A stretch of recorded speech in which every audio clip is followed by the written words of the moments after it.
Did you have a rough upbringing? Is that why you got into drugs, or?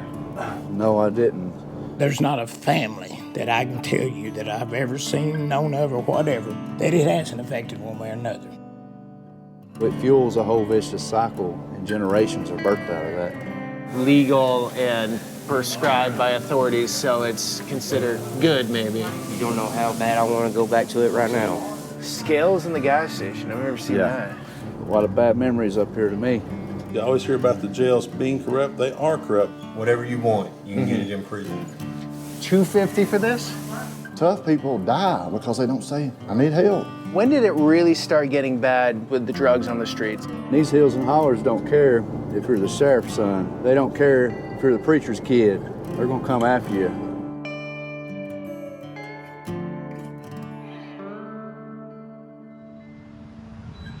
Good morning, guys. Here in Somerset, Kentucky, right on the edge of Appalachia, a very beautiful region of the country. Also an area known for heavy drug usage. Historically, late 90s, early 2000s, it was Oxycontin. Now it's more meth and fentanyl. So today we have the great privilege to meet up with a local who was a user for many years, has come through to the other side, and now brings others out of their addiction. He's gonna get us into these areas out here to show us what's going on exactly and how there's an effort to turn things around. It's not just in Appalachia either. This is all over the country. So by watching what goes on here, you'll learn about where you're living too. Should be an interesting journey. Let's do this.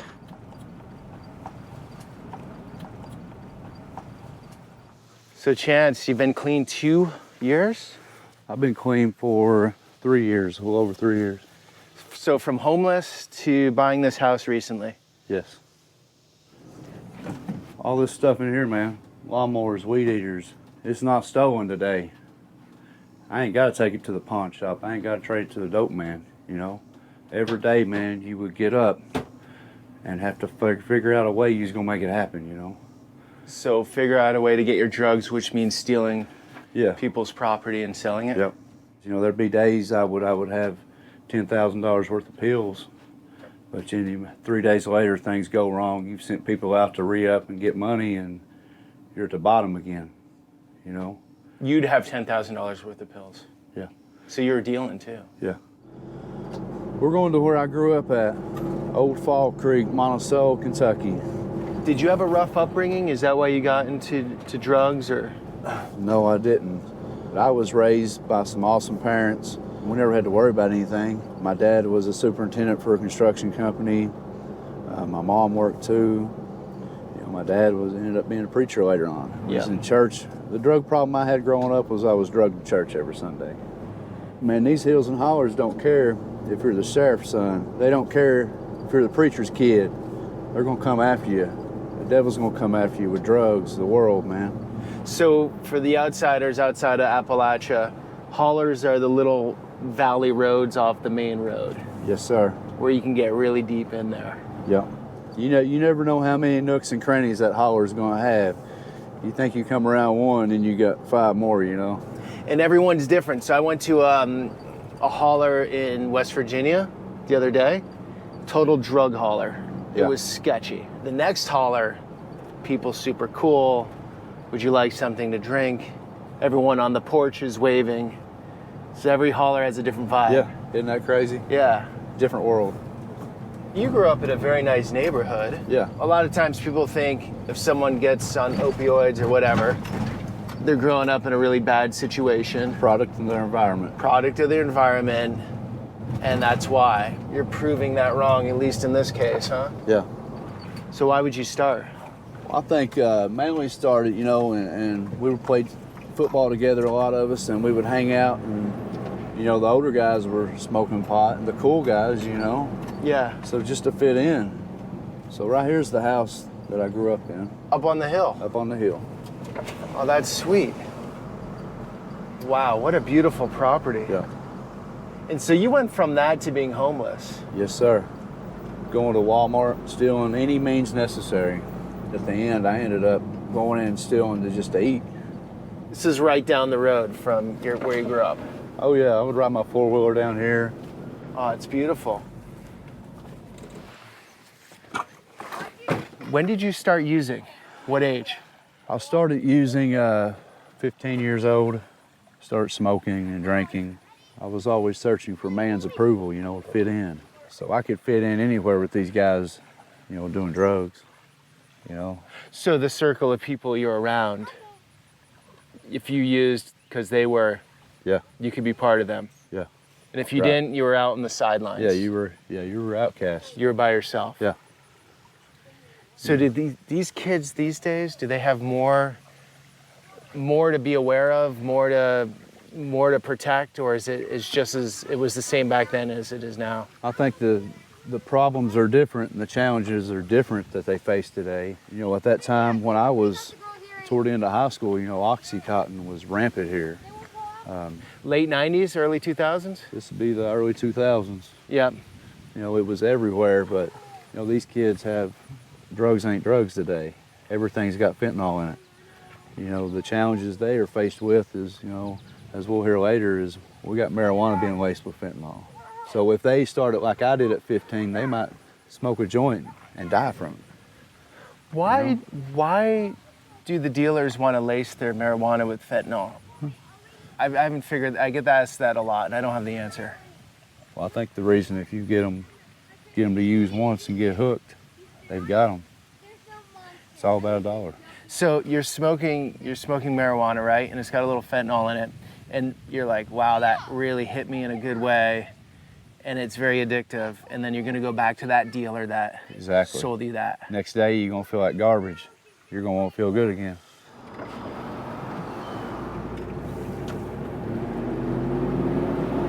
I gotta say, I'm completely surprised with Kentucky. I didn't think it would be this nice. It's stunningly beautiful. It's the parts of the state that I've seen. Peaceful, you know. Peaceful, beautiful rolling hills or mountains. That's just like a postcard. Yeah. When I was in high school, after school, about every day, a few of us would pitch in some money, Yeah. and we would drive down this road and go buy some joints. Just marijuana? Yep. That's what it started with, though, you know. I liked the way it made me feel then, so when different things come along later, I partook in them. This is where I bought my first Percocet at, right here. Maybe a different trailer, but it was right there. That was my first love, you know. That first pain pill's what really got me hooked. So, you know, it led to Oxycontins after that, oxycodone. But, you know, I fell in love with it. It became my everything, you know. Whatever it took to stay in relationship with it. Drugs have had a strong hold in this area for a long time. Use, selling, everything? All of it. In a neighborhood like this, what percentage of people are on drugs, do you think? I would say 60, 70%. Okay. So that one caught on fire. Yep. You got abandoned houses, people will set up shop in them. You know, a lot of people homeless. A lot of times they try to start a fire in these places and end up burning it down. I mean, they're freezing to death. And, Okay. you know, a lot of them, some people still cook meth around here. We've had a lot of places burn because of that. So back in the day, it was Oxy, right? Yes, sir. Now what is it? Now you've got heroin, fentanyl, oxycodones are still prevalent because Purdue Pharma, they made them reformulate Oxycontin. So they can't take it in a spoon and heat it up like we used to do. You can't get instant release from it. Okay. So you've got ice, which is coming from all the cartel. So people don't really cook the meth anymore. So you've mainly got heroin and ice is the biggest thing right now. So the cartel is controlling all this drug operation up here? So Appalachia is known for having a serious opioid epidemic. Late 90s, early 2000s, Purdue Pharma, pill mills from Florida. Oh yeah, we would send van loads full of people down to pharmacies in Florida and Georgia the Florida pill pipeline. That's what it was called. Yep, Pill pipeline. the pill pipeline. So how quick did that grab hold when those pills were hitting these communities? Were they didn't have drug problems before, or did they? Well, you know, you would have, like I said, a lot of people smoke pot here. People would drink. You would hear cocaine here and there. And, you know, you would hear speed, the old school, I guess bikers use and stuff, but you didn't see it in high schools. You didn't see it, you know, you heard of low-grade pain pills, but they wouldn't, people were just out talking about it in the open. Right. But once Oxycontin hit the streets, it changed a whole entire generation. And like I said, it didn't discriminate. You know, there were school teachers on it. Really? Yeah. Did you sell to school teachers? I did. I mean, it was very prominent people in the community, you know, people that own nursing homes, very successful business people. Right. So with pain medication, I mean, we do need pain medication in society. We do. Right, for operations or, you know, certain medical procedures. Oh, yeah. So I'm just being devil's advocate here. You go to a grocery store, you buy a 12-pack of beer. It's up to me to drink 2 beers and leave the rest in the fridge. Or I could drink 12. What do you have to say to that? Like, nobody forced it on anybody, necessarily. Nobody forced it, but, you know, I think that they knew the, you know, the consequences of synthetic heroin. I mean, just think about that for a minute. We know how powerful heroin was, how people got addicted and hooked in the early 1900s, you know. You know, it was handed out for anything. You know, heroin used to be just like cocaine. You could buy it. You could buy it over the counter. But they removed all that. You know, they knew how the stronghold it had on people. They would tie people and strap them down to beds over their addictions back then. Right, right. You know?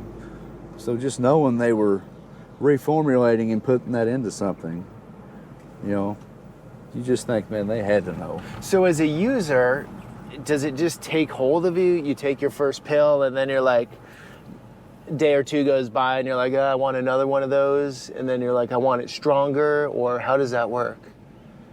The feeling you get, the euphoria, letting go all your problems, all your pain, mentally, physically. Yeah. Just that release, that moment. You live for that moment. But I'm gonna say this too. Satan didn't come at me with a set of chains over these drugs and everything. My first time using, he didn't wrap me up and say, here you go, you're gonna be bound to this and tied up. Because I wouldn't have done it if I knew where it was gonna lead me, you know, where I would end up. He come at me with a link at a time. Try this. And it just levels up, levels up, levels up. And he builds on that chain, man. And eventually I was wrapped up and bound, you know. How long did it take you to get wrapped up? When I was 18, after taking that first Percocet, I snorted my first Percocet, man, and the cares of this world were gone for me. I graduated very quickly into deeper and deeper, you know. So you get high, you go to sleep, you wake up. Are you ready for your next high immediately? You're going to be sick. No energy, lethargic, mad at the world.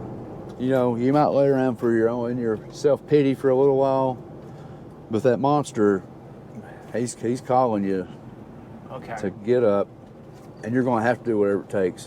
When you feel the crawls coming, shakes. I was running this used car out here in Monticello, and we were selling pills out of it. There was times, you know, I might have $10,000 cash. A couple of days later, that cash is gone. I've sent. No way. So you're selling pills out of the dealership? Yep. And the clients are just coming in acting like they're buying a car, and you give them pills. They come to the back office, you give them pills? Well, I mean, if there was customers there, we'd even have police in the city would stop by and see me. I was friends with them, with, you know, some of their kids and stuff. They'd come by and hang out for a minute. And somebody come by wanting a pill, I'd get the keys to a car, go out there, raise the hood, look around and do the deal out there. Even didn't matter who was there. So it was easy to do it there, Yeah. huh? But my carelessness as it went on, I was using so much, I would drop pills and lose them. I just didn't care, you know, like it was never going to run out, but it would. But, you know, when I would run out of money, man, we would do whatever it took. We would go sell whatever, whether it was ours or not, you know. I gotta say, beautiful town here in Monticello. It is. Different world. But really close to where you're saying all the drugs are going on. That's literally 2 minutes away. Yeah. I'm gonna take you into the world's greatest hidden gem hamburger joint, world famous, the City Pool Hall. So this has been a secret recipe passed down for generations, one of a kind hamburgers. They're not putting oxy in them, are they? No. Okay. Is that the secret recipe around here? That could have been. They're highly addictive? They're more addictive than Oxycontin. Okay. Your buddy from back in the day, huh? Yes, sir. What's your name? Jordan. Jordan. We went to high school together. Played football together. Played football together. We done drugs together. We hung out and partied, and you know. How long were you using for? I couldn't even tell you. Since I was 12, probably. Since 12. So at least 10, 15 years. And then how long you been clean? 2.5, almost 2 months, 2 years, 3 months. How's it going for you? The struggle every day. To be is? honest with you. It's a battle every day. It's a battle. How do you But get? I mean, it's more or less just, I don't care who you are, just think about it every day. You know what I mean? It don't matter. I think that's never going to stop. You know what I'm saying? I think I'll think about it every day. Dream about it. I still have dreams about it. You still have dreams about the drugs? All the time. I had one relapse, but Do you- one time, pretty much that one time, I'm good after that. You know what I mean? Yeah. It's just pretty much just to Dust yourself off. remind me of Yeah, and it's worse every time. oh yeah, Anytime you go back to it and return to it, it's always worse. yeah. So when you have crazy cravings, how do you keep yourself from going back? Well, I go to the suboxone clinic. That's really, I mean, that helps me a lot too. To be honest with you. There's a clinic here? Yeah, Okay, cool. yeah.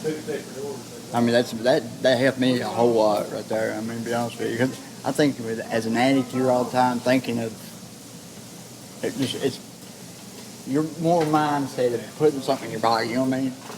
I don't get high on suboxone. You know what I'm saying? But it's where I'm an addict. I guess it's just I'm taking something. You know what I mean? It controls my want to. Okay, so you're taking you're taking a medication to keep you from going on the stuff. He's doing something else. Yeah. Yeah, okay, got you. And the burgers help, right? Yeah. And what's your name? My name's Randy Cooper. Okay, Randy. And you used? Yes, I used meth for 20-something years. 27. Yeah, I just, my birthday was July 4th. I just turned 39, and the day before that, I got my first felony. Wow. How long you been clean? A little over a month. Is it pretty hard? You don't know how bad I want to go back to it right now. It's like a constant craving. Yes, that's all I dreamed about in jail. So how do you get through every day right now? I don't know. I ain't made it through yet. I just 3-4 days out of jail. 3 to 4 days out of jail right now. Right now. Wow, man. Is there any therapy or any programs you can be part of that you've tried to reach out to, or? Well, I'm fixing to start probation and parole. They was telling me about some I could take, Yeah. like the suboxone clinic, which I don't really like pills. You know, I always like the upper stuff, but I don't know. I just got to find a way to get my mind somewhere else, and that's probably work, because I love working. Okay, cool. What do you do for work? I build houses. You build houses. Yeah, Nice. for 25 or 6 years now. Chase, what about your group? You have a group? Yes, He sir. just got out. Yeah, I just got out like 3 or 4 days ago. I mean, that's what we're here for. We got a whole support group, man, of people that's come out of it, and we're gonna wrap our arms around you and help you, man. Walk this thing out together. Yeah, I say I'm going to need help. 'Cause When you come out of prison, they're not like funneling you into some sort of therapy or anything like that, or how does it work? well, they got your RIS.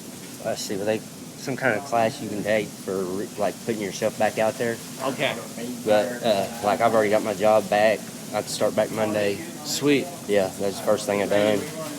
Just mustard and salt. Right here. All right. Yep, that's me right there. I can hook you up with some good people down here. That's what you got to stay rooted in it, man. Yeah. And we stayed rooted in the wrong things for so many years that, 20-something years or better. Yep. I started smoking pot when I was 9. I started doing heavy drugs when I was 17, 18 year old, and Yeah. got it my whole life. Was it oxy at first, or? Yes. I quit pain pills myself. Okay. 2017 or 16, and then I just got on meth really bad, like every day. Okay. I've always done meth, but just when I stopped doing pills, I was everyday thing, man. You worked through it. Yeah, On your addiction. Yeah. No way. Yeah. Tweak and worked at the same time. It was like my tweak was work. And you could handle that. Yeah. I'm talking about for days at a time, and it did not bother me. Were you getting any sleep? Rarely. Wow. Yeah, you'd be surprised how long or what meth can do to keep you up and all that. You can build a house in like a week or something, huh? Yeah, I probably could. Man. Best of luck. Stay strong, man. Hey, I'll holler at you. hit me up anytime, all right? Appreciate it. I got you anything you need, man, all right? Don't care what it is. Good to see you. Love you, buddy. Take care, bro. Best of luck. You ready to do this? Let's do it. This videos will go out and reach somebody, Lord, and just show them that there's hope here, Father God, beyond addiction. And we just thank you for these burgers. Thank you for our new friendship. In Jesus' name, amen. Amen. So that second guy is just struggling. Yeah. Fresh out, man, that's when we got to catch them. Drugs are so prevalent in the prison system, too, and in jails around here. So, he's been exposed, but you got to have a psyche change, and we got to help him get that change, because here's the thing. Old behavior is not going to produce new mentality. You got to change your whole way of thinking. Right. So we got to teach them a new way to live. If we're not there to support them, they're going to run back to what's familiar. They're going to run back to these old people. We all want to be wanted and it's all about relationships in life. Yeah. So man, we got to get our hands to them. So a guy like that, just give it an example. I don't know his life, but he goes in. He's got his friend network or his family. He hasn't seen him forever. He comes out and he almost has to distance himself from them if they were the ones, doing drugs with him. Exactly. So how hard is that? That's got to be brutal. Yeah. You got to be willing to forget everything you knew about life. Right. A lot of times you got to move away. I had to remove myself from this area to let myself heal. Yeah. And to realize that to cut ties with these people that were no good for me. So today I can step in anywhere. I feel that I'm strong enough. Yeah. But you should still always have accountability. Somebody's got to hold you accountable. Yeah. So they got him on another drug, right? Suboxone, which I took Suboxone when I didn't have Oxycontin or oxycodone. And there for a stretch, I would go to the Suboxone doctor. I would shoot Suboxone. Okay, you can shoot it just like a normal pain pill. And what does it do? It's an opiate, but it has a higher affinity, a higher binding rate than, say, an oxycodone. Okay. So it attaches to your opiate receptors, and it'll keep a lower grade pain pill from getting you high, basically. So it'll block you from taking other pills and catching a buzz, but it itself is binding to your opiate receptors. Okay, so it's just getting on another drug in a way. And that's not as harmful, maybe?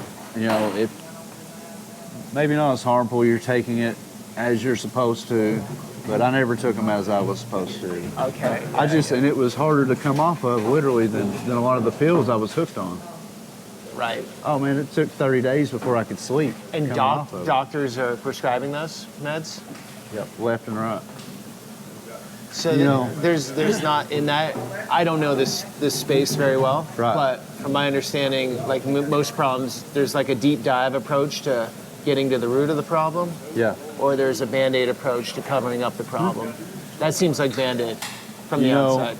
It is. I don't see too many people that come off of it. Their goal, they say, is to wean them down. Yeah. But it just seems like people are staying on them long term. And a lot of times, they're mixing meth. A lot of people I know, we all took meth and Suboxone at the same time. Yeah. You know, it was a Band-Aid. You didn't have to go out and look for your high-dollar pain pills you were getting high on. This sufficed that for the moment. To me, that was just another stronghold. But it's so-called legal and prescribed by authorities, so it's considered good, maybe. Right. This is definitely the local joint, huh? This is. In Monticello, a candy bar is still $1.50. How much is the burger? The burger is $2.50. $2.50 for this? You got cheese on it, it might be $3. Wow. All American.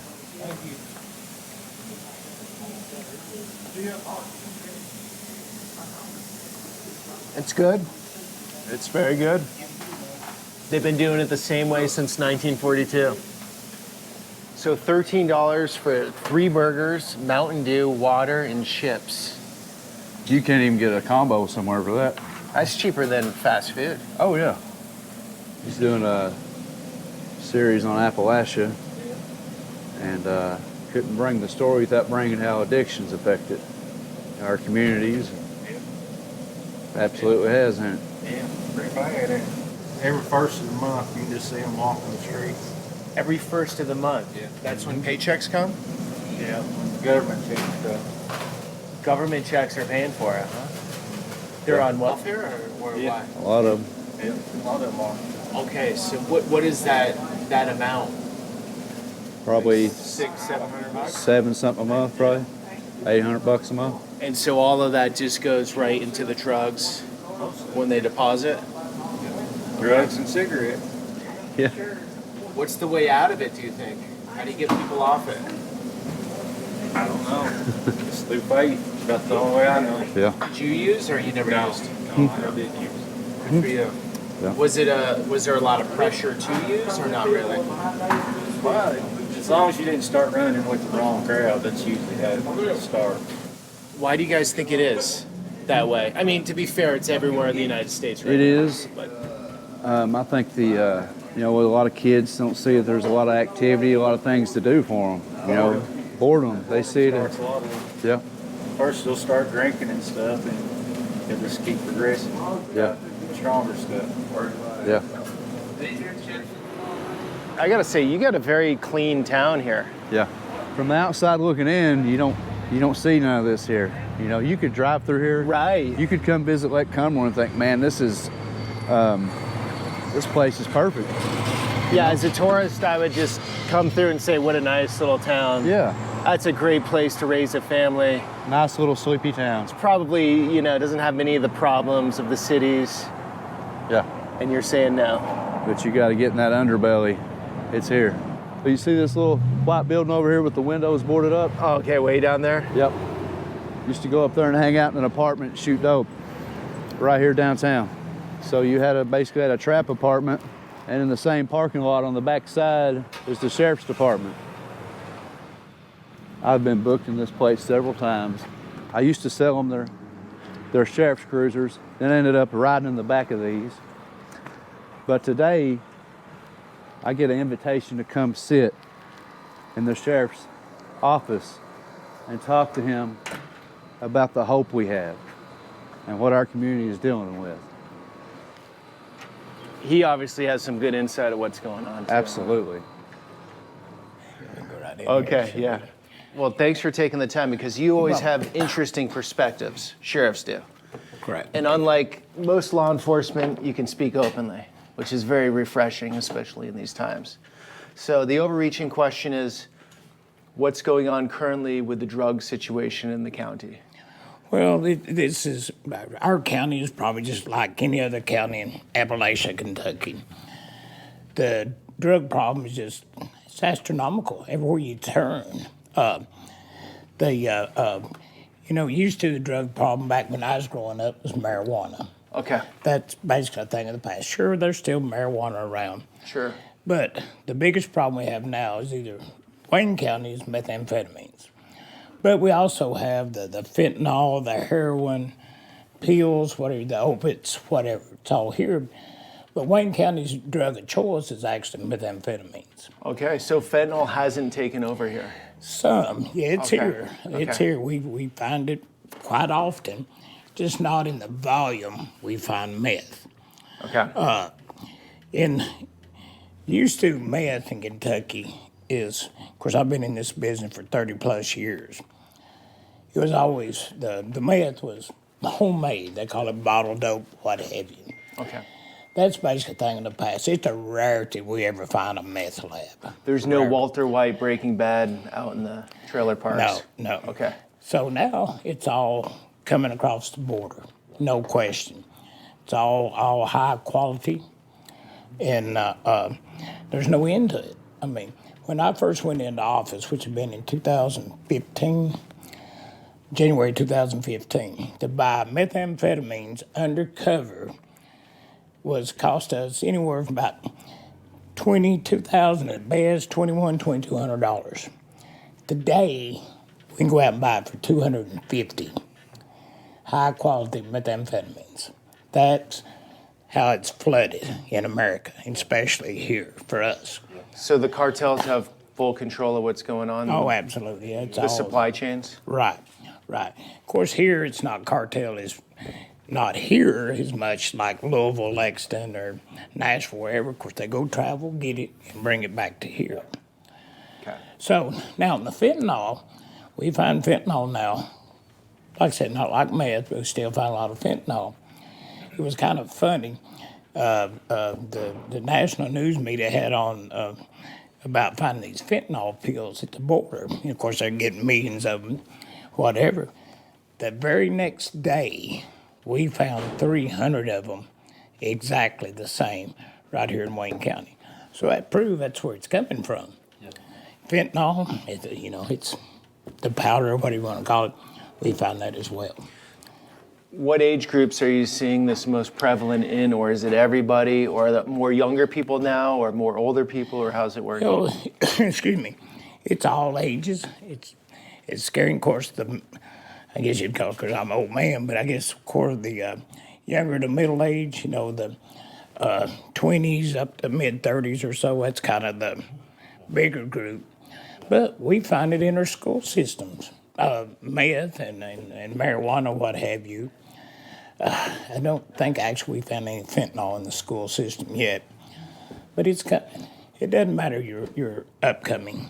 It has nothing to do with it. I know people, and I've got family members raised in church, and now they're all strung out on meth. It's, like I said, it's the big drug of choice here. So that bringing doesn't really have a whole lot to do with it. So it's like I may have said the same thing to Chance. You go down the path, and you can make a turn. You can go to the right and do the right thing. You can go to the left and do the wrong thing. And unfortunately, a lot of the younger generation is going off to the left. How do you fix that? If I could know the answer to that, I'd be a multi-billionaire. Promise you. Well, you're saying it's hitting all socioeconomic groups. Correct. So even just having a good home life isn't preventing people from getting into it then, right? And, and I'm sure if you're raised in a church and good, strong parents, it would have to help. But it doesn't guarantee they're going to stay on the right path. I'm proof of that. Right. Here's one thing to realize here in Appalachia.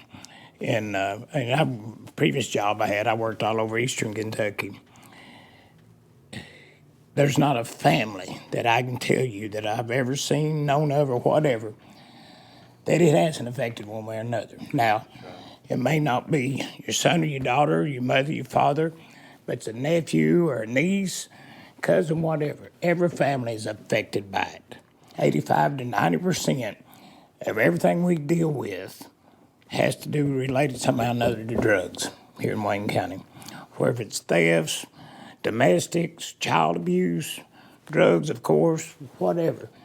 I guarantee you it's that big of a percentage. It all comes back to drugs. Yes, absolutely. Okay, so why does Appalachia, it's everywhere, but it seems like Appalachia historically has been hit harder, or more of the population has fallen into drugs? Well, excuse me, I think one of the big things is, and Chance can probably say yes, you're right, or I'm wrong, there's just not a lot for a younger generation to do when they're growing up. Yeah. These school kids, You know, there's just not a lot for them to do. Even like when you get out of school, 18 to 25 or whatever, what they got here to do? They have nothing, unfortunately.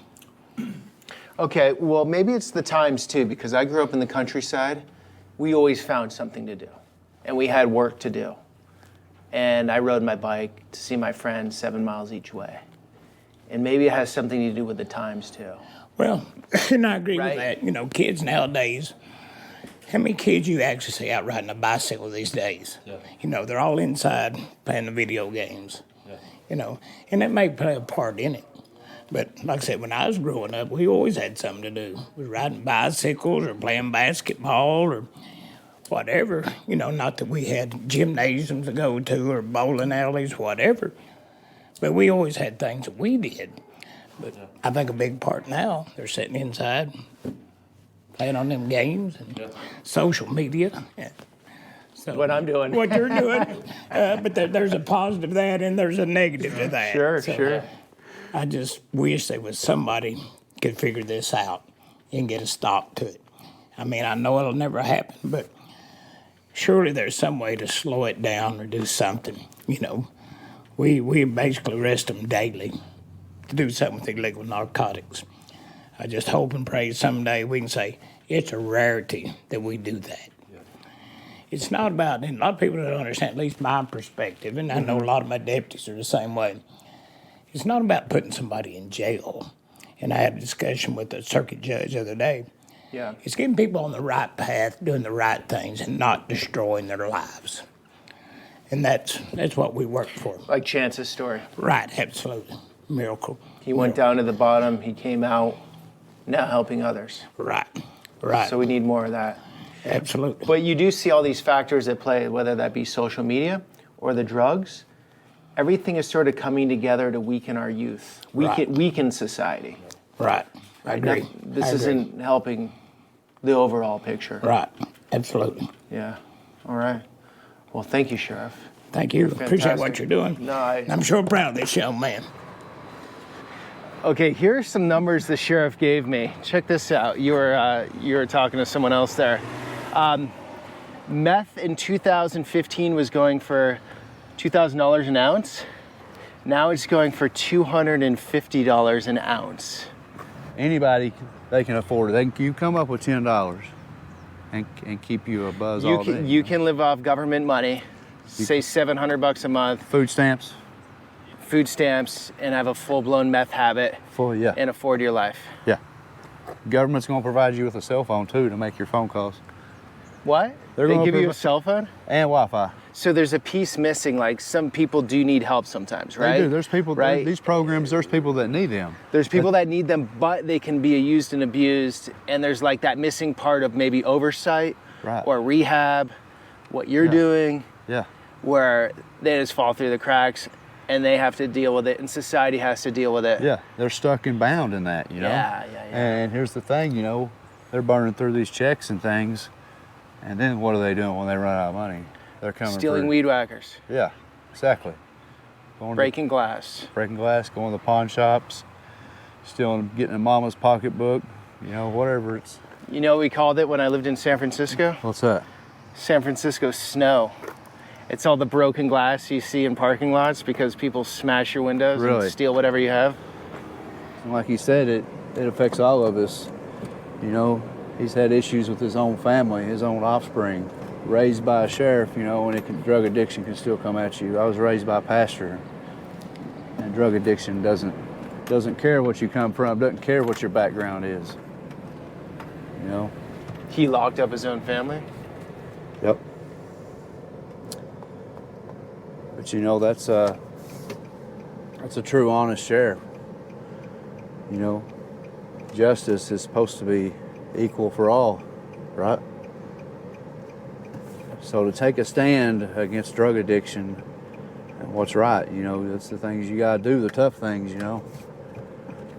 And I mean, I have to take a stand today against drug addiction and fight for those that don't have a voice.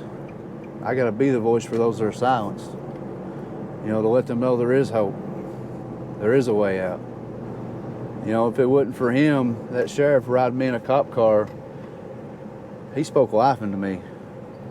When I was at my lowest moment, you know, he said, look, son, I could easily be in that back seat the same as you are. He said, we put our britches on the same. He said, I could have easily made a turn in my life and roles could be reversed. And that's how easy it is. Like I said, it's all walks of life. You know, we're trying to fill a void here. There's not a ton to do. Like I said, you know, we played basketball, we rode four-wheelers and stuff, man, but that became our, here's the thing, the drugs were so prevalent and readily available, once you did try them, that was your new hobby. Right, but boredom is a decision. I've never been bored in my life. Yeah. Okay, and like I grew up in the countryside. Right.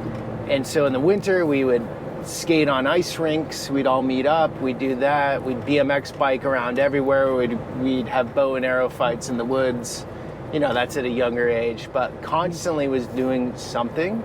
Yeah. So I think maybe this could be a legitimate theory. The culture's changed. Yeah. Whereas you don't see kids on BMX bikes anymore, Right. really. I mean, a little bit, but not much. No. And maybe getting out in nature and using your imagination and having bow and arrow fights isn't commonplace anymore. That's true. And is the device that's taken some of that? I don't know. I don't have kids. I can't speak credibly on this, but I'm just trying to think what it is because, I mean, you're living in a beautiful place. Yeah. And like whatever you want to get into, if you wanted to be a track star or play music or whatever, you can still do it out here, you know? Right. But I think, you know, for me, fitting in and acceptance, want to be a part of something always, you know? That's something that the drug life provided, because you were always a part of something. Something was always going on. And that time, I looked up to those guys, you know? I thought they were so cool, man. Like they had everything going. They didn't, you know, but from the outside looking in, you know, they had all this cash. They had this money. It was just like they could go do whatever they wanted to. Would they get the chicks? They would get the chicks, yeah. Okay. Now right here, there is now this country farming home. A used car lot sit there. I ran a used car lot for Chevrolet at 23 years old. Man, I excelled at things. I said I was a functioning, quote unquote, functioning addict. I've excelled at sports. I excelled at selling cars. I just never surrendered to God, and I kept on using these drugs, and I ended up owing the wrong people money. And I come to my car lot one morning. The tires were slashed on 3 trucks. They were carved in the side, man. They keyed them up, painted on the sign. You know, those were results of my actions. But once again, like I said, my story is about me trying to build my kingdom on my own. You know, it would rise up, and it was fueled behind drugs and addiction, and it would fall down. So I fell on my face again, you know. But I continued. I would go, you know, like I said a few times, I went back and had to go live with my parents, you know, after having all this and having to move back in. And then I went on to out in Blakely Ford, where I met my good friend Stephen Hayes. I become internet sales manager there. Had a big glass office, but I was always still using. I said, man, I have scars from my 20 years of addiction. That's right from there. injections? That's from injections. 18 years of injections. I shot oxycodones, oxycontins, methamphetamines, suboxones, cocaine. You shot cocaine? Yeah. Huh. Didn't know you could do that. Yeah. You know, I have scars, physical scars. Right here. I took a tactical flashlight to the head. Drug deal gone bad. Right here, concrete cinder block. But you know, I've got all these scars, but you know, they healed over time. But here was the problem. The scars you can't see. The ones right here. The ones right here. Emotional. You know, those scars are what people's got to get healing from. For this whole thing to work, man, and to learn how to live again, you got to forgive yourself. And that's what I had to do, man. The hurts against my kids. I couldn't do it for my kids. I couldn't do it for my family. I had to love myself first. And that's the only way it works, man, is giving it to God and let Him do that healing. Right there, man. So there's a lot of religion in these parts, right? Yes, Fair to sir. say? Yeah. But it's not working for a lot of people. They're not letting it work. They're not letting it work, okay. You know, like I said, you look at AA, so the resources to help people overcome these strongholds, man, addictions. You have AA, NA, faith-based programs. Yeah. all right? But if you go back to the root, okay, AA is founded, and the 12 steps, it's founded on God. It's about repentance, forgiveness. If you go to the founder of AA, Bill Wilson's house, and tour the house, the man that founded it, it's full of Bibles. The original AA context had Jesus in it. But just like everything else, they've taken God out of it. They're saying you can put your faith in a door handle and let it be your higher power. Bro, it ain't gonna work. You know? I mean, it just ain't going to. You got to put your faith in God and have a support group around you of like-minded people. I wouldn't be where I'm at today if it wasn't for those people.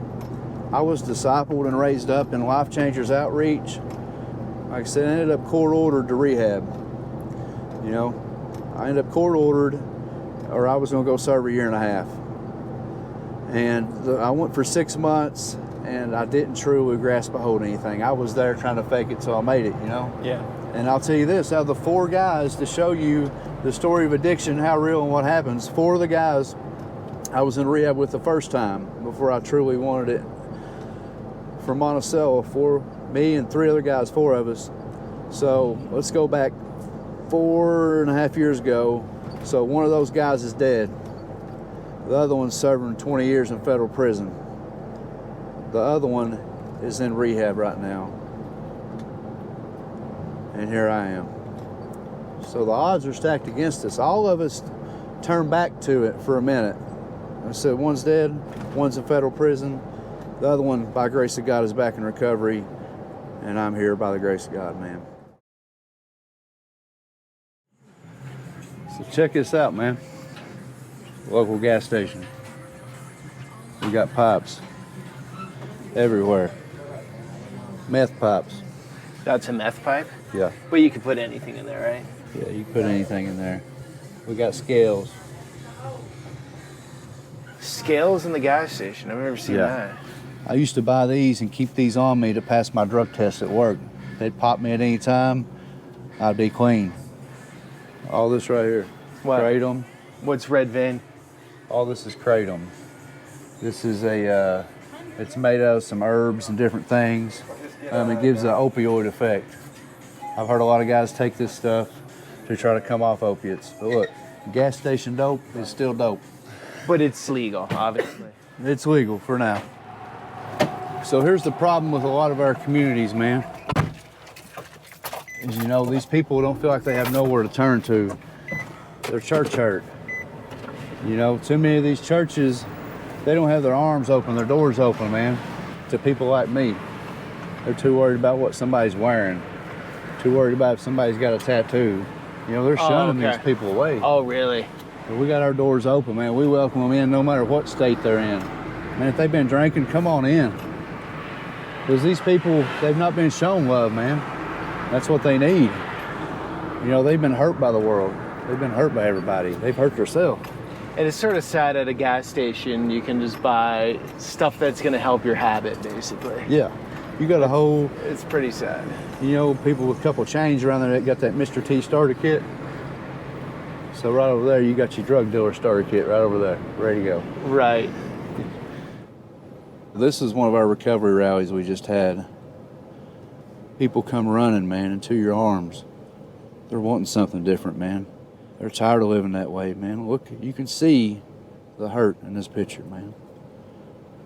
All right, so you take cities like Portland, San Francisco, Los Angeles. You have people doing their drugs on the streets openly, right? You can give them enough money to get by. The services are there to get food. If they need Narcan, they get Narcan. That's not compassion, though, is it? Because they're just like rotting away on the streets. They're just letting them survive and pass through till the day they go 6 feet deep, man. I mean, So how is that compassion? That's not compassion. What we're trying to do is compassion. If we're just giving these people a handout and letting them go about their day, we're truly not caring about them. if we're coming up to them, man, if we're eating with them, sitting with them, like me and you right now, man, we ain't just giving them a handout and patting them and sending them on their way. Yeah. And we're showing them love because these people, that's what they need, man. It's what they're missing. We're in Ferguson, right outside the Somerset city limits. I actually lived in this white house down here. Okay. That one down there? Yep. I lived in that white house and I lost it. I lost everything. I lost my kid. I lost my job again. I ended up living in there with no water, no electric. Eventually couldn't pay the rent. This is when I went at my lowest, my hardest run. I was completely strung out on meth and I lost it all. And I ended up living in a better built barn right down there. You lived in that barn? I lived in that barn. My No neighbors let way. me come live in it. Your neighbor let you live there? Yeah. So you went from having a kid, your son or daughter was living with you, My son. to living in that. Yeah. You know, there's a poverty mindset that's grabbed a hold of this region, a lot of America too, you know. They're giving these checks. You can easily obtain a check, you know, $700-800 a month. They will provide you with housing, apartment. The government is their savior. So if the government has control of these people in every aspect of their life, they cover it. They have them in the palm of their hand.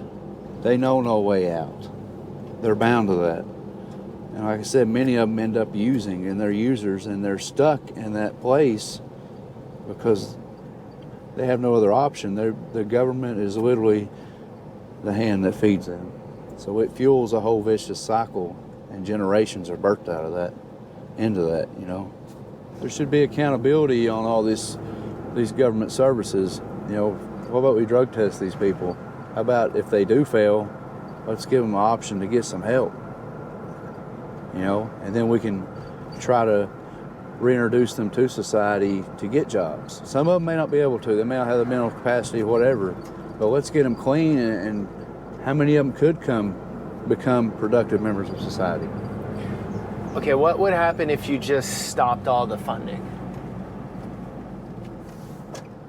Said you're like, I agree that we're going to either have total chaos from some folks because they're going to, by any means necessary, get their drugs, whatever they need, but you're going to have some people that's going to grab a hold of the concept, hey, I have to go to work.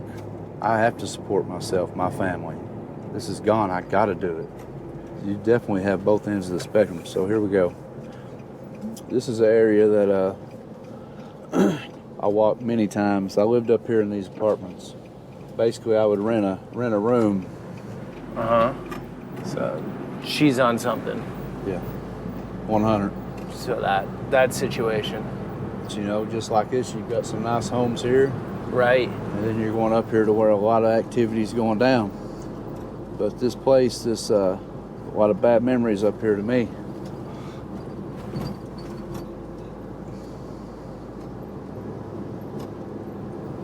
Government assisted apartments up here. Every day, man, I'd be up here, have to be hiding from the cops, man. They would come by here daily. There's my buddy right there, my brother. Hey, what are you doing?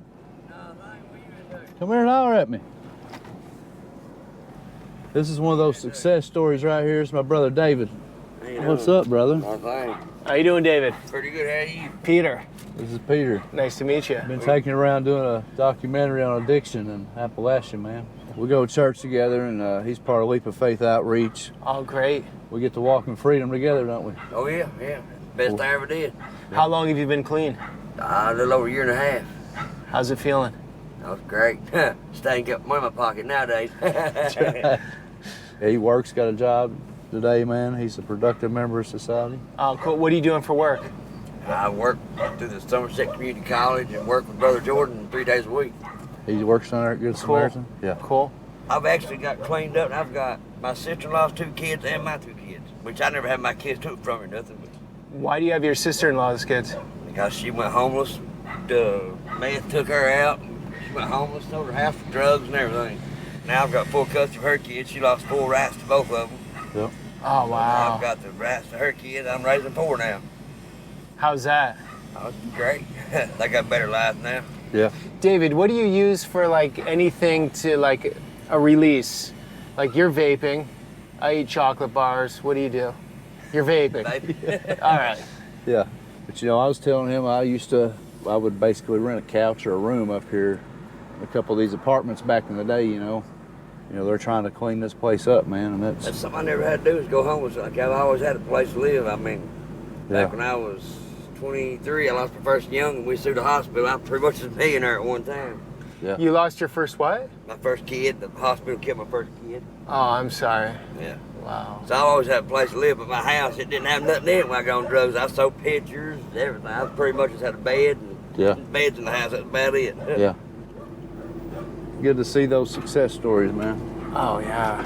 So when I see you, who used for so long, and then some of these other guys that use so long, like you can tell there's permanent damage. Yeah. With their eyes are drifting and motions are quick and whatnot. You don't have that issue. But some of, depending on what, just by fate or luck, it totally like... I had some quirks for a while, man, but it seems like they went away. For example, I knew some guys that used meth for so long, dude, that literally, you ever see people on the streets walking like this? I'm sure you have in their hand. Sure. Well, even when they come off of it, their hands are still, they still have these motions that are... And this is government housing, right? Well, like I said, some places they do pay rent. Some of them are government assisted. Government like assisted where he has a housing. job and stuff, he And pays. those places look better than so many places in most of the world. Like that looks way better than where I lived in Ukraine. So it's not necessarily the structure or how well the electricity works. It's more the internal. Yeah, and usually, Which like I brings said, someone around. when I was up here, man, there'd be cops every day just driving around, man. They busting people left and right. I'm sure it still goes on. Like I said, it just depends on what time of day you're up here and the time. And that was the case with me on the outside looking in for years. I was doing good. By world standards and looking at me, you wouldn't know that I was at it. You wouldn't know that I just got done doing a shot of dope in the bathroom and I'm selling you a car right now. Interesting. So there's a lot of that in society, huh? Yeah. You're talking to your banker or your accountant or your car dealer. Teachers teaching your kids at school might be high. I mean, that was the case back then with people I knew. I actually saved a school teacher from overdosing. And he's cleaning off drugs today, man. But it scared me to death, man. I was thinking I'm going to have to be the one to call an ambulance.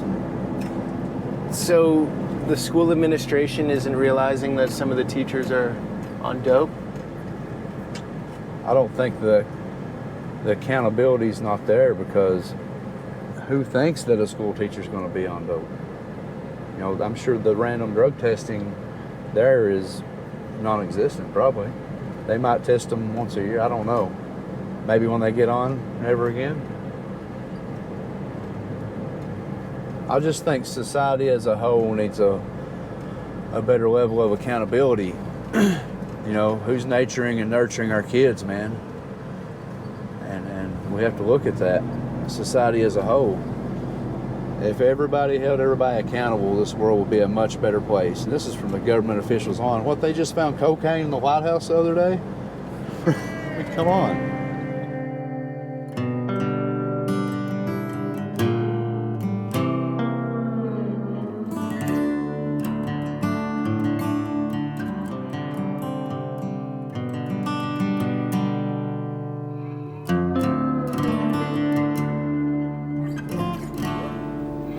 Rolling up to the next chapter recovery program in Whitley City, Kentucky.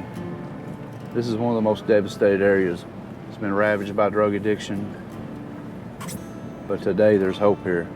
We're all united. It's a Leap of Faith outreach, Mike St. John's Recovery, the next chapter, Protea, Lake Cumberland Recovery. There's all these programs and options available for folks now. What got you into this, or what inspired you to do this? Well, I've had a lot of lost family, and then I have a son who is an alcoholic. So it's. So I've been told today everyone's been touched with the drug issue in Appalachia. Pretty much everyone. I mean, it's sort of all over the country now, anyways. But It is. It's ubiquitous. It's everywhere. For us here in Southeast Kentucky, this is just a passion for us. I worked in law enforcement for almost 20 years.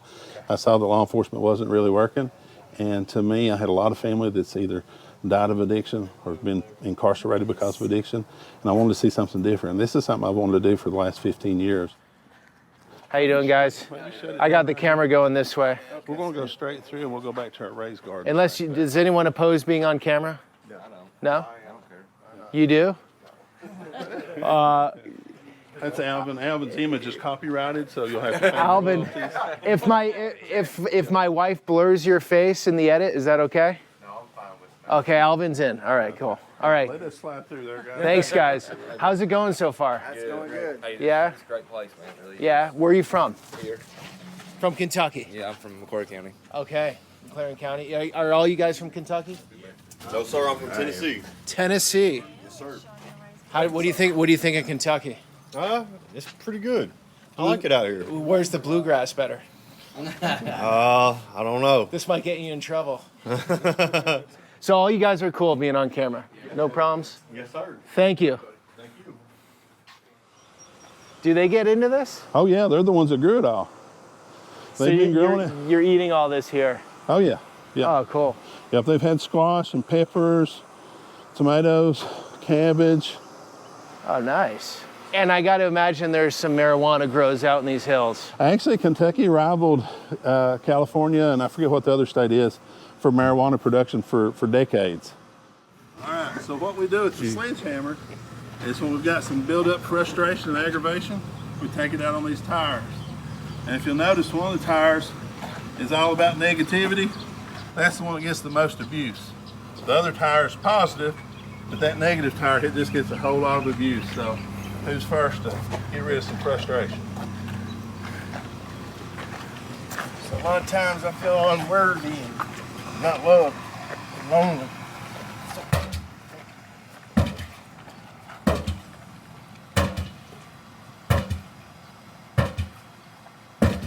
Take a swing at that. Brandon, take a swing at it, bud. Here you go.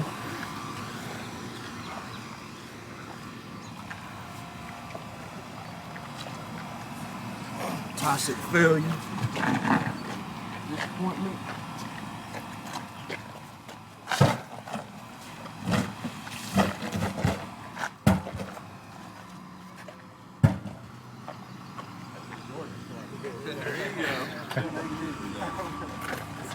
Put them muscles to work. Yeah.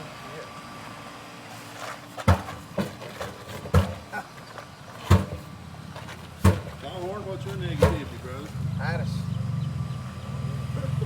Strength, I guess. Is there anything that's like your what you don't like? I just like to be real. I just try to be honest. There you go. That's good. That's real good. Next, anybody next? Jody, nice to meet you, man. How's it going right now for you? It's going good, man. This program really saved my life, man. This program saved your life? It really did, man. I was at the bottom of my ropes, and it would have been for me seeing him, I really probably wouldn't be alive, man. I've overdosed 5 times. Wow. And Miss Cindy really saved my life. What'd you OD on? Heroin. Okay. I lost my dad, man, a year ago to a fentanyl overdose. I'm sorry, and, man. I just felt lost, man, and I really wanted to see what it was, to see what that high was like, man. And I died 5 times on it, man, and it really, I didn't feel nothing. Then when I finally got locked up and was looking at a lot of time, I was had somebody tell me, man, why don't you go try to go rehab? And Miss Cindy's rehab really saved my life. You saved my life, and you saved my life for my kids too. And I can't thank you enough. You've done a lot for me. I love you. And I've got my family back now, and I've got a lot of hope now. You know, I didn't feel nothing, man, and now I've been doing this program, and I've really got a whole different outlook on life. How many kids do you have? I've got 4. 4. They're waiting for you to get out? Yep, and they go to church with me every Sunday, man. Like, they send my kids, and, you know, up until now, I just got baptized last Sunday. And the last 4 years, man, I've not got a sober picture with none of my kids. You what? I ain't got a sober picture with none of my kids. I was never sober. But now, man, the first picture I got to take for my kids the other day, I was sober. Dude, it really means a lot. Wow, wow. I ain't been there for them. I've sold drugs, man, to pay for everything they've had, and it wasn't no life, man. It wasn't. And Miss Cindy has been really, really good. Her and Anthony both have. They've opened a great program here.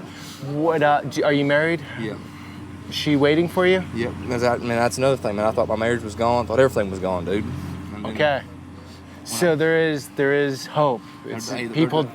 There's hope. You just got to keep pushing, man. You've got to fight for it. Right. You do it for yourself, and if you don't do it for yourself, man, you'll never make it. You've got to want it, and you've got to want it every day, man. You've got to wake up every day and just strive to be better than what you was yesterday. So, Miss Cindy, when I'm in America's cities, right? I'm in Los Angeles, San Francisco. You see everyone on the streets on fentanyl, living in tents. Now, the approach there is just sort of let them be and give them enough things to get by. But how do you bring someone from that when they're in the drugs? Maybe you guys can answer better than me. When you're in the drugs, how do you know to get out? Like, what makes that change? I guess there's the law if you commit a crime, but if you don't, then how do you get out? They just have to want it. When you see they have to want it to get out of it. If the law doesn't bring them here, hopefully there's something inside of them that creates the change. Yeah. Okay. And that some of them it's life. For some of them it's life or death, and they know that. Okay. You have 4 kids and a wife. It's like you don't really have a choice. You have to. Oh man, I really thought it was all gone, man, until I come here. Sir, do you want to speak at all? Sure. Okay, man. I'm thinking love, though, right? Though it's hard to love yourself, though, right? When you feel like no one else does. So the love from the community, knowing somebody else, though, actually really does care about you. And so I think, also hitting rock bottom, though, right? Though, like being at your lowest point, though, right? There's nowhere to go but up. Okay. So you're from the area? Actually, originally I'm from Arkansas, but I live in Nashville now. Okay. So what drugs were you on, if you don't mind me asking? Doing a lot of alcohol. Alcohol. Okay. So how do you get out of like you were the one that made the decision that got you here, or your family, or who did it? Well, it was mostly me, wanting to change, though, right? Wanting something better for yourself, wanting to have a future, actually wanting to live, though, right? Though caring about yourself, though, right? Though is really an important thing for me, though, right? Because I lost a lot of family members, lost my mom, lost my dad, and I felt like I was all alone until I found a family, until I found a home, right? Until I found Jesus. I quit alcohol 8 years ago. Best decision of my life. I feel a whole lot better now. I wouldn't be doing this. Freedom. Freedom. Mm-hmm. Yes. Not having to chase it, being able to be financially secure, wanting a house, right, having a future, a career. Poverty really does exist, though, right? Though, so knowing that the world is getting more expensive and you're never going to have anything in your life, though, right? You're never going to have a family, a career, a future, a house, a vehicle. Having children, all right, though. I mean, who's going to want to have children with you while you're living in a tent? I mean... Were you in a tent? Were you that low? Lived in a tent, though, a couple of times. On the streets? Mm-hmm. And I was one step away from being there again. I found the Salvation Army in Nashville, so the Salvation Army helped me, though. Okay. Living in the rescue mission, all right, is really horrible. The conditions are horrible, but the people are trying their best to help you, though, right, though. I mean, give you a bed to sleep in, and they have resources also. So reaching out to resources, being around other homeless people, though, right, though. That's how I found the Salvation Army, though, right. Talking to a guy while I was in jail, though, right. Nashville is really trying to help homeless people, though. They bought a couple of hotels, though, right. So they're putting tent city. They'll go down to tent city. They'll feed people every day. Sure. So apparently the city, though, bought a couple of hotels. So they're putting people from tent city into hotels. Okay. But tent city's still getting bigger.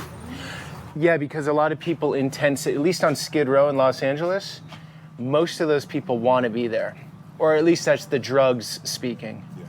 They don't want to go into a facility where they have rules and they have to be sober. That's the last thing they want. Yeah. They want the adventure of the streets and to be on the fentanyl or whatever it is. Yeah. And it's easier to afford it, though, right? Though, when you don't have to pay rent. Yeah. You don't have to pay rent, though. You can spend your money on fentanyl now. And fentanyl is how much these days? I don't even know. Dirt cheap. Dirt cheap. Yeah.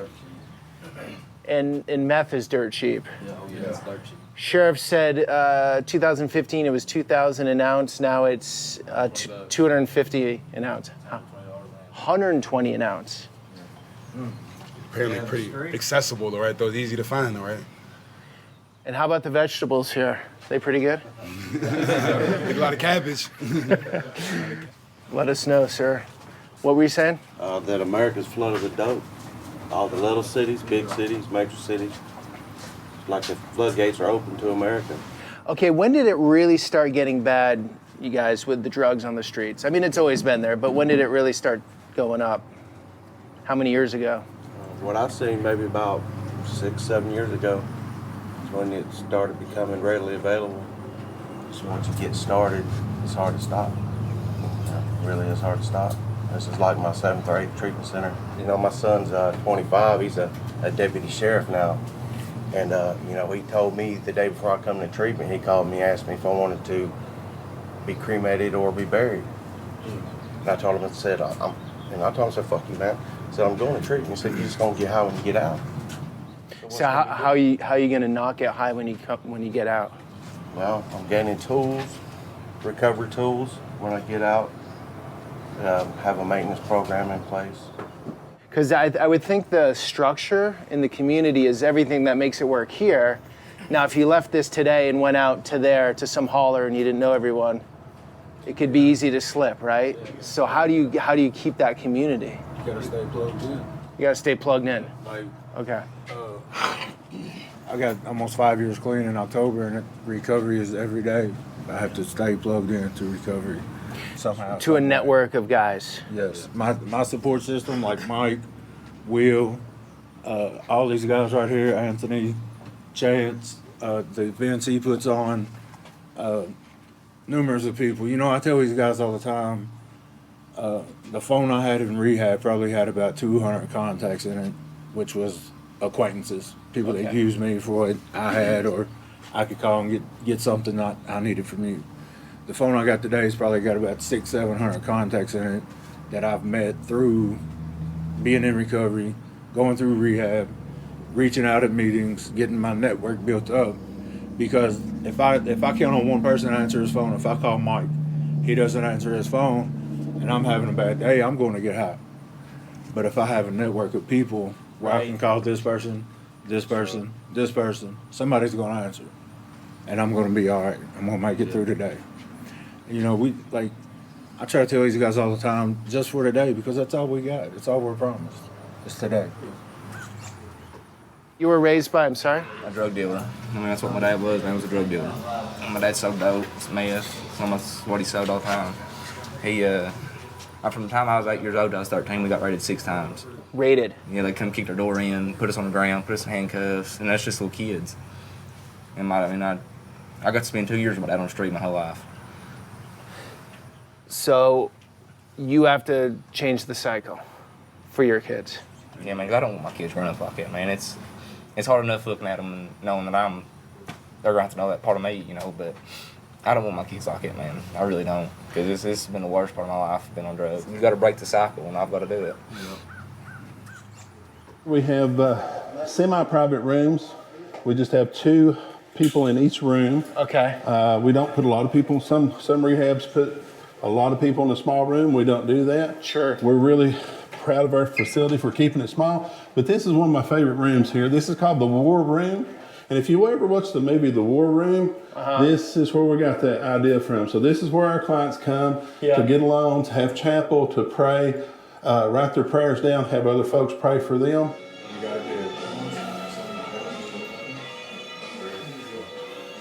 You know, I was a $2 needle junkie. No good, manipulating, thief, liar. I was everything the county labeled me as.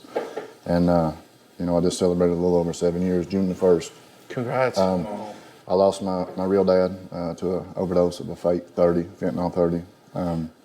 He's been gone a year at 70 years old. My stepdad is doing 8 years right now at 69 years old for trafficking methamphetamine second offense.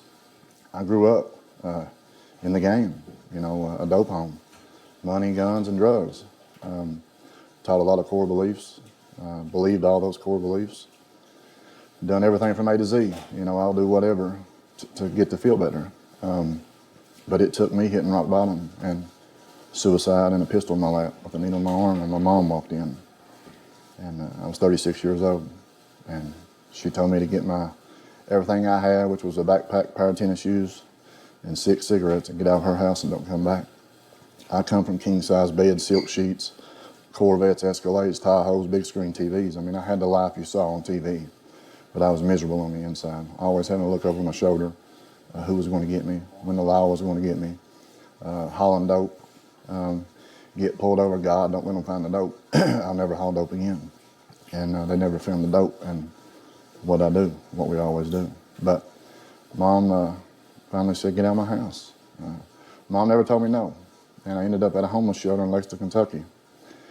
And I've always asked God to help me, you know, help me get out of this, help me get out of that, help me not get caught. And that night I was scared. I didn't have nobody. All them friends I said I had, nobody would help me. I stole from them, you know, took TVs, robbed, steal, cheat, you know what I'm saying? It's what we do. But I said a prayer that night, God, if you're real, please help me, I'm done, I surrender. And I woke up the next day and I went thinking about getting high. Come on. You know, that was my moment, and I'm in it. And I knew there was something out there greater than me, and I had to put something over dope. And I say dope from A to Z, alcohol is a drug. And I entered long-term treatment for the first time at 36 years old. And for the first time, they hugged me, and I told them to get off of me. We don't hug, men don't hug. And they said, I love you. And that's all I wanted, was to be told, I'm proud of you and I love you. I have a network, you know. Cliff said it best, you know, we got to plug in. If you kill a deer and put it in the refrigerator and you unplug the refrigerator, what happens? The meat goes bad. If I unplug from God and recovery, I'm going to be high within 24, 48 hours. But through recovery, my long-term treatment, this is what I do. I help people. I'm a hope dealer. I'm not a dope dealer. I've been on TV 14 times, been in magazines. I spoke for the governor. I have a podcast. I have jail programs. I travel and speak to schools. I don't get paid to do all this. God rewards me. I have a wife today. I have 2 beautiful kids. I'm 43. I'm a father today. I have kids. I have people that depend on me. I have guys that feel the same way that I felt over 7 years ago. And there's hope. Get out of your way. I never dreamed I'd be doing what I'm doing today, man. God's got a plan for all of us. When that door opens, you're going to make a choice to go through it.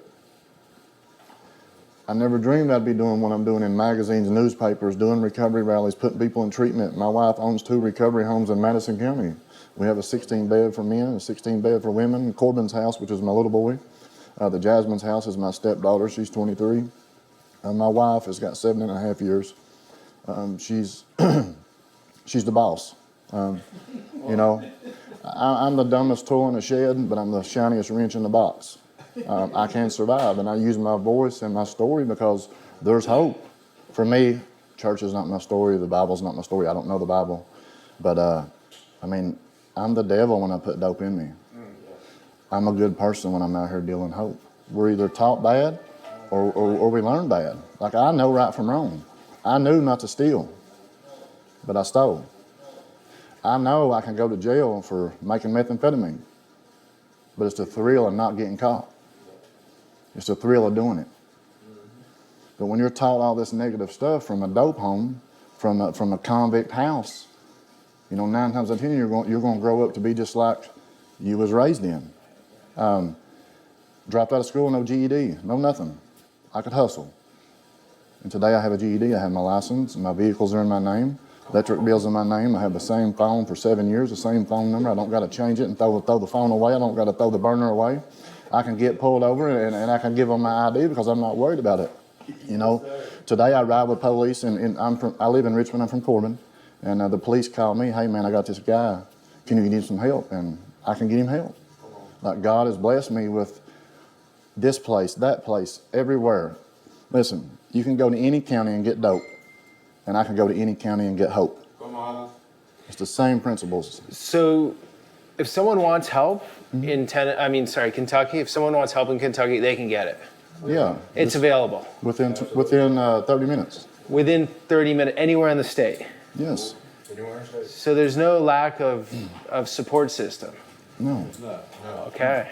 I recover out loud because I'm tired of losing people in silence. I was scared to say, hey, I need help. As a man, that's the hardest 3 words you're ever going to say is I need help. But I promise you that's the most rewarding 3 words you're ever going to say is I need help. Pride and ego. You know, I was taught to be hard, don't show weakness. And if you're going to cry, you little baby, go in your room and cry. And today it's okay for me to cry because I know I'm going to feel better when I cry. God gave us tears for a reason. But we'll say, can I have some dope? I'm hurting, I don't have no money, I'm broke. But you can't say, hey man, can you help me learn how to wash my clothes or shave my beard or cook a steak? You know what I'm saying? That's real talk. That's the real talk because of what we was taught. Like, we don't got to be tough, man. Tough people die because they don't say, I need help. Like, there's so many resources, man. Like, the war on drugs is not going anywhere. It's not. We cannot stop it. I can't stop it. Us as a team, we can save one. We can't save them all. I'm here to help one, and I've helped more than one today. In 2012, I was diagnosed with cancer, synovial sarcoma. I've done treatments, 2 surgeries, and the doctor I was going to said, you know, I'm a manipulator and these regular pills don't work because they're not worth no money and they don't get me high. And the doctor said, hey, what makes you feel better? Like, you can't tell me what my pain is and I can't tell you what your pain is. But me not disclosing I'm a $2 needle junkie, and you ask a drug addict what kind of pill makes you feel better, well, I want something I can sell for a lot of money, and I want something I can get higher in boat gas. Yeah. And they'll write it. I'm a cancer patient, cancer survivor, 10 years remission. I can leave here right now, make me a doctor's appointment in the morning, they will give me any kind of pill I ask for. That's Kentucky for you. So your wife used too? Yeah, she's 7.5. We met in treatment. You guys met in treatment? Yeah. Wow. What a change. And what you're saying about a phone? The phone just traps people. The phone, these government phones enable drug dealers. It enables the transactions. That's the network. When we have folks that want to leave here and leave here early before they complete treatment so that they can go on to the next phase of treatment and do, as Cliff said, grow and continue to build that bond and that network, the first thing they do is they want their phone. And I've taken folks down the road to drop them off at a place as an owner of a rehab, and that person can't communicate with you for working on their network of drug dealers, trying to reach back out to them so they can get that fix as they're leaving here. The jails have become almost human trafficking places. They make a lot of money brokering folks from one jail to another. If this jail is over capacity, then they'll transport people to other locations. Then if you get into juvenile detention, that's a real money maker there. Jails have systems set up where that they sell the cell phones and they sell the vape pens and they sell all kinds of other things, and they make just a ton of money. It's a real money making machine for a lot of places and a lot of counties. Now you'll find a lot of jails will claim that they're near bankrupt. They may be, or maybe there's just so much corruption there. On top of all that, you always hear about the jails being corrupt. They are corrupt because you can go into a jail, and I was talking to somebody earlier today about being in prison, and the person was telling me I could get any kind of drug I wanted in prison at any time I wanted that, and that person's right here with us right now. I started using in prison. You started using drugs in prison? I just did 4 years in prison. I've literally watched 3 ounces of fentanyl every 2 weeks get dropped off in prisons. What prison? CCA prisons across Tennessee. It gets right through. Guards drop it off. Easy. Drones drop it off from the sky. Drones come into the prison? They fly over and just drop it. They send somebody out to go get it packed. You can get needles in prison. You can get suboxone in prison, meth in prison, cocaine, crack, whatever you want. You can get it in prison. So you don't go to prison. You don't go to prison to become clean. No. It sounds like. No, you do not. You do not. When you go to prison, you're in survival mode. It's either killed or be killed. So you can either get with it or not. They're basically just putting you in there for the money. It's not to help you. It's not to save you. Because basically you're just fighting against everybody in there. Everybody takes a piece of metal, gets a piece of metal, sharpens it up, has a knife, where they can kill you. I've watched people die being in prison. I've watched people get raped being in prison. I've watched everything. People get beat to death. First one I ever seen, a guard, 25 inmates stomped a guard's face out, unrecognizable. He was 90% brain dead when they life flighted him off the compound because they can't stop nothing. And that guy's making 10, 12 bucks an hour? About that, yeah. So basically they're putting their life on the line for what? Nothing? So of course they're gonna take bribery money. If an inmate comes to you and tells you, hey look, you fixing to do this. If not, we're gonna kill you. What are you gonna do? Quit your job? All right, we'll just send somebody on the street and find your family. That's what they do. It goes worldwide. It don't just stop in one state, the next state, one county, next county. It goes everywhere. The pandemic on drugs is everywhere, all across the United States, not just here. But you have to take a stand at one point in time. When you finally hit rock bottom, you got to find a place like this. These people have reached out and helped me in every way that they can. I wanted to get up and leave today. I didn't. Why? Because this man over here taught me not to. Told me to give him a chance to make my life better. I made a promise to him that I'd give him that chance. And that's why I stand here today. I'm over a week clean, sober, and I'm proud of it.